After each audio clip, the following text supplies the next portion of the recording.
Olá a todos, sejam bem-vindos mais uma vez a esse canal. Muito obrigado por ter você comigo aqui novamente. O vídeo de hoje nós vamos falar sobre um assunto muito legal, muito importante. A gente vai falar um pouco sobre esse físico aqui, ó, Auguste Piccard. Esse cara aqui, ele fez um grande feito histórico. E qual foi esse feito histórico? Atingir a estratosfera.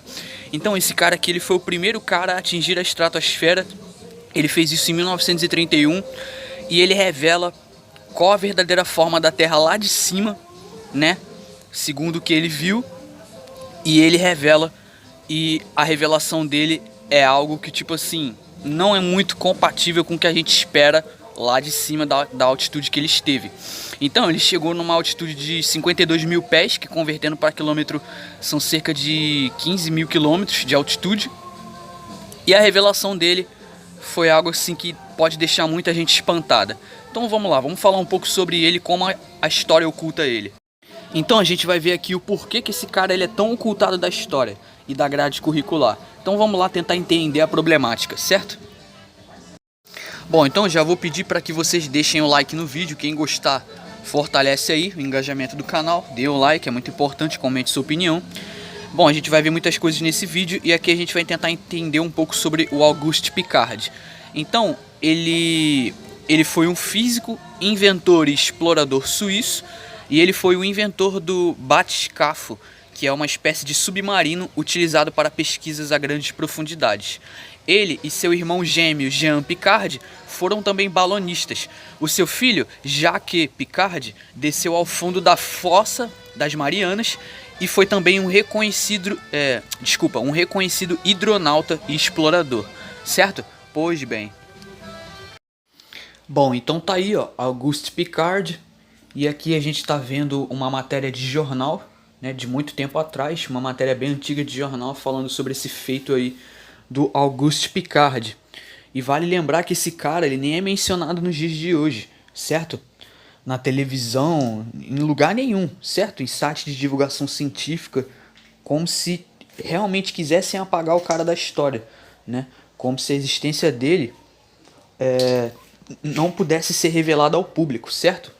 Por quê? Porque as coisas que ele viu lá de cima não correspondem ao que nos ensinam, certo? Então o que a gente sabe que o que a gente aprende segue interesses. Então, para os interesses deles serem bem sucedidos, então para poder seguir esses interesses, é totalmente conveniente ocultar a existência de um cara como esse aqui, porque esse cara aqui, o que ele incomoda não é compatível com o que nos ensinam. Você tá entendendo o que eu tô querendo dizer? Então, como eu falei pra vocês, essa figura aqui, o Auguste Piccard, ele foi um cara que ele sempre foi oculto, tá, pelo sistema, esse feito dele. E para você ter conhecimento a essa informação, para você dar de cara com essa informação, você tem que se envolver onde? Em grupos de discussão sobre a forma da Terra, certo? Depois que eu parei para prestar atenção nessa questão da forma da Terra, passei a questionar, etc e tal, vi que tinha erros, foi a partir daí que eu comecei, que eu fiquei sabendo sobre esse cara a primeira vez, que eu descobri, né, que eu tive conhecimento, tive acesso a essa informação falando sobre esse feito, esse grande feito dele de ter atingido a estratosfera. Porque quando eu estava na escola eu nunca havia aprendido isso, tá entendendo? Isso nunca foi me ensinado. E isso também nunca foi ensinado para a maioria das pessoas, tá entendendo? Elas não aprenderam sobre esse cara e tem um motivo, é como eu tô dizendo, tem um propósito, tá entendendo? Tudo isso é intencional, certo? Pois bem, então a gente vai ler um pouco aqui pra gente ficar por dentro da experiência que ele teve, certo? Então ele foi professor, Auguste Piccard foi professor na universidade em Bruxelas, na Bélgica, né? Então ele tornou-se famoso com seus voos de balão de alta altitude na década de 1930, certo? Ou seja, ele já era acostumado a fazer esses tipos de coisa, né? Esses tipos de voos assim de balão. Então mais tarde ele realizou experimentos por submarinos, a fim de explorar as profundezas dos oceanos. Em 27 de maio de 1931, Auguste Piccard e Paul Kupfer decolaram de Augsburg, da Alemanha, e alcançaram uma altitude, melhor dizendo. Então eles alcançaram uma altitude, certo? Então no dia 27 de maio de 1931, ou seja, ainda não existia a NASA, não existia nenhuma agência espacial, certo? Naquela época não tinha adventos das agências espaciais. Então não existia ainda agências espaciais, certo? Pois bem, então em 1931, Auguste Piccard e Paul Kupfer decolaram então de Augsburg, né, na Alemanha, e alcançaram uma altitude recorde de 15.781 metros, né, que no caso seria 51.775 pés. Se a gente arredondar para 52 mil pés vai dar quase o mesmo valor, né? Então, em 18 de agosto de 1932, lançado de Dubendorf, na Suíça, Piccard e Max Cousins fizeram uma segunda subida recorde para 16.201 metros, né? Que no caso seria 53 mil pés. Então ele fez um total de 27 voos de balão, estabelecendo um recorde final de 23 mil metros, né? Que seria 75 mil pés.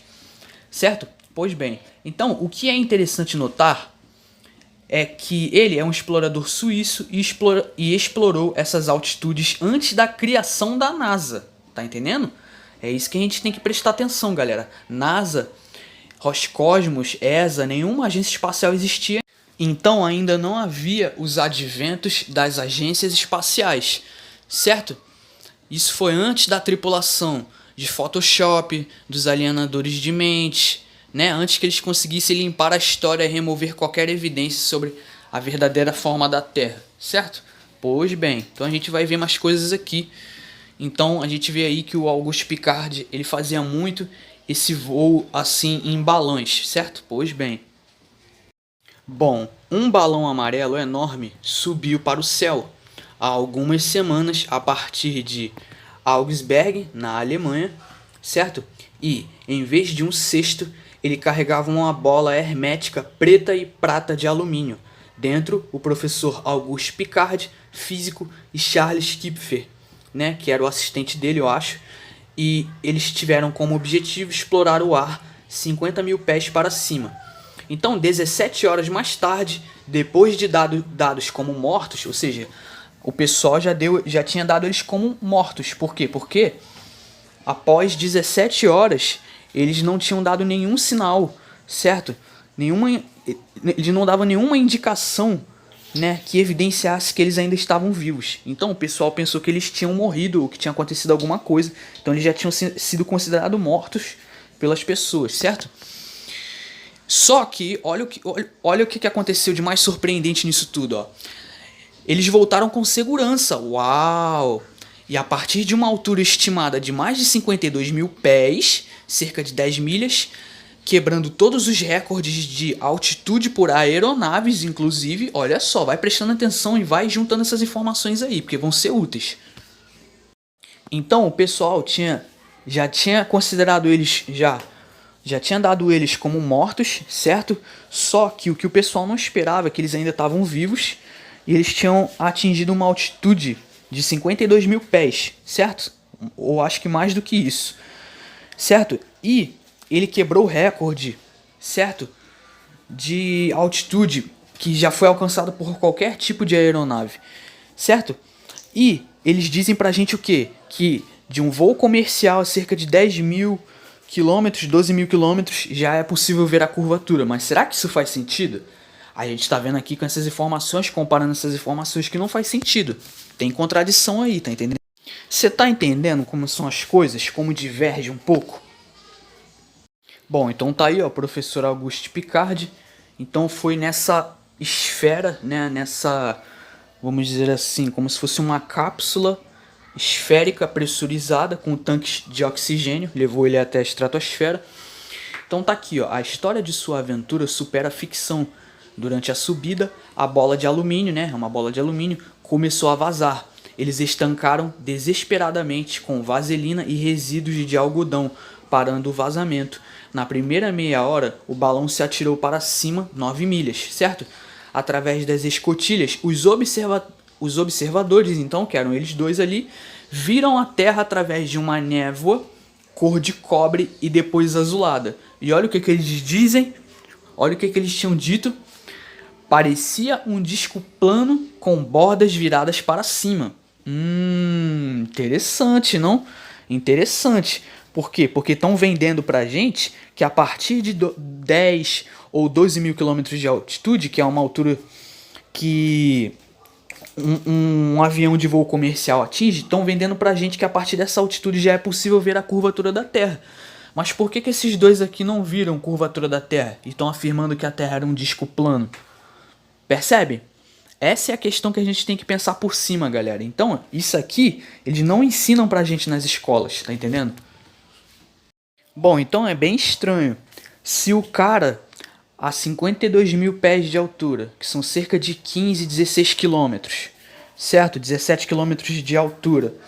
Se dessa altitude o cara não... Se dessa altura o cara não tá conseguindo ver a curvatura da Terra, então por que estão dizendo pra você que a partir de um voo comercial de 10 a 12 quilômetros você já pode ver a curvatura? Pera aí, como é que é isso? Como funciona isso? Eu quero saber. Será que isso é palpável? Será que isso é viável? Desculpa, eu não acredito nisso. Então vocês podem ver que tem contradição. Cada um fica chutando um número, estimando que, tá entendendo? Que você pode ver a curvatura da Terra. Certo? Eles não sabem a que altitude você consegue ver a curvatura da Terra. Mas por que eles ficam inventando? É porque eles nunca viram, tá entendendo? Eles apenas imaginam que existe uma curvatura. Tá entendendo como é que funciona o negócio? Veja bem, a gente está discutindo aqui sobre ciência, certo? Esse cara aqui foi o primeiro cara a atingir a estratosfera. Ele fez uma coisa que, numa época onde não existia a NASA, não existia a agência espacial, não existia essas coisas, tá entendendo? Então, no nível de 10 milhas, o céu aparecia um azul profundo escuro. Então, com observações completas, os observadores tentaram descer, mas não conseguiram. Enquanto seus tanques de oxigênio esvaziavam, eles flutuavam sem rumo sobre a Alemanha, Áustria e Itália. O ar frio da noite contraiu o gás do balão e trouxe-os para baixo em uma geleira perto de Obergurgl. Desculpa, galera, não sei pronunciar, tá?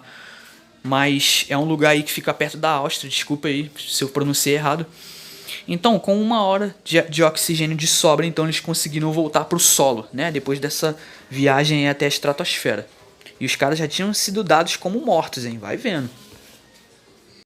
Então aqui a gente tem uma capa de uma edição dessa revista aqui, ó, Popular Science, né? De 1931, falando sobre esse feito do Auguste Piccard, certo? Hoje em dia ninguém divulga mais nada sobre esse cara, hoje em dia ninguém publica mais nada, ninguém nem menciona a existência desse cara. Então, como eu falei, o que a gente aprende na escola seguem interesses, seguem cartilhas. Por que a gente não aprende sobre esse cara aqui? Ué, não é pra ensinar ciência pra garotada? Por que não ensina tudo então sobre o assunto? Por que tem que ocultar a existência de certas pessoas?